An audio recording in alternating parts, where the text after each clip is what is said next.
čini se da djevojke već slave. And that's it! Lithuanian Sports University wins European University Games 2016. Well done, congratulations girls! To su cure, to su naj... Rungtynės iš tiesų buvo gan įtemptos, nes truputį jautėm jaudulį šiokį tokį rungtynę. Bet žaidimo eigoje nusiraminom, atradom savo žaidimą ir iškovojom pelnytą pergalę.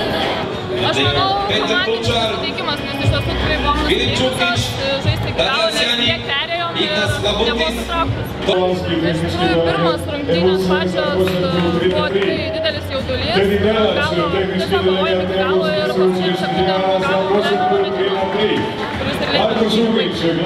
Paskui jau buvom įsivedusios Te osvajačica srebrne medalje u Seulu 1988. Država i jedna od najboljih košarkašica u povijesti Lijepe naše. Konkurenciji dajte im jedan veliki aplauz.